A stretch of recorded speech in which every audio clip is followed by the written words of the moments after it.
मैं हूँ आपकी टीचर अर्चना और आज हम इंट्रोडक्शन टू यूक्लिड्स ज्योमेट्री का क्वेश्चन नंबर 4 सॉल्व करेंगे एक्सरसाइज 5.1 का। ठीक है, तो क्वेश्चन नंबर 4 है, if a point C lies between two points A and B such that A C is equal to B C, then prove that A C is equal to half A B, explain by drawing the figure. तो इस question में बोला गया है कि ए and B, ठीक है, ये दो पॉइंट्स हमें दिए गए हैं और एक उनके बीच में एक और पॉइंट लाई कर रहा है सी, और हमें दिया गया है कि A C is equal to B C. ठीक है, ये हमें दिया गया है और हमें क्या प्रूफ करना है? हमें प्रूफ करना है कि ए सी जो है वो हाफ ए बी के इक्वल है। ठीक है, तो चलिए देखते हैं इसको कैसे प्रूफ करेंगे हम। ये हमारे पॉइंट हो गए ए एंड बी। ठीक है, देखिए हमें क्या दिया है, A C is equal to B C. A C is equal to B C है, मीन्स कि सी क्या है, वो mid point of A B है, mid point of A B है वो। अगर mid point of A B है तो ए बी क्या हो जाएगा, ए बी हो जाएगा ए सी प्लस सी बी के इक्वल। अगर सी मिड पॉइंट है तो ए बी ए सी और सी बी के इक्वल हो जाएगा।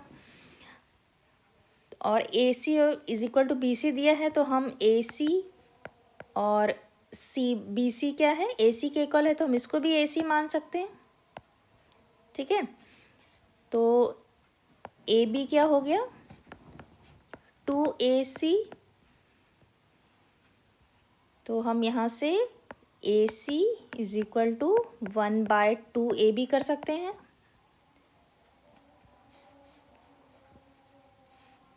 तो ये हमारा प्रूफ हो गया कि A C is equal to 1/2AB। Question number 5 है, in question 4 point C is called a mid point of the line segment A B, prove that every line segment has only one mid point. हमने question number 4 solve किया था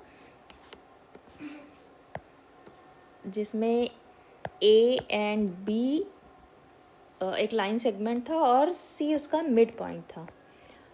तो यहाँ पे हमें prove करना है कि अगर कोई लाइन सेगमेंट है तो उसका केवल एक ही मिड पॉइंट हो सकता है। ठीक है, तो चलिए इसको हम प्रूव करके देखते हैं। तो अगर C mid point of A B है, ठीक है, तो इसका मतलब क्या होगा, A C is equal to C B, और ए सी हमने क्वेश्चन नंबर 4 में क्या प्रूफ किया था कि A C is equal to 1/2AB के। ठीक है, अब हम मान लेते हैं कि ए बी लाइन सेगमेंट पे कोई एक और पॉइंट है, मान लीजिए डी पॉइंट मान लेते हैं हम यहाँ पे। ठीक है, ये इसका मिड पॉइंट है। तो अगर डी मिड पॉइंट है, let D is mid point of A B. ठीक है, हमने कोई दूसरा एक पॉइंट मान लिया ए बी कि वो मिड पॉइंट है। तो अगर डी मिड पॉइंट है तो A D is equal to D B होना चाहिए। अब A D is equal to D B है तो ए डी क्या होगा, ए डी हो जाएगा 1/2AB के। अगर डी मिड पॉइंट है तो A D half A B के इक्वल होगा। ये हमारा इक्वेशन 1 था और ये हमारी इक्वेशन 2 थी। ठीक है, तो इक्वेशन 1 और 2 में क्या आ रहा है, दोनों ए सी एंड ए डी जो है हाफ ए बी के इक्वल प्रूफ हो रहे हैं।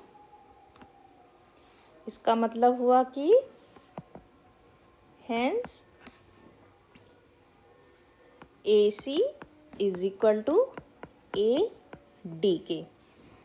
ठीक है, क्यों, क्योंकि ए सी भी हाफ ए बी के इक्वल है, ए डी भी हाफ ए बी के इक्वल है। जब ये टर्म और ये टर्म इक्वल हैं तो ये और ये टर्म भी क्या होंगे, इक्वल होंगे। ठीक है, तो यहाँ पे AC is equal to AD proof हो गया।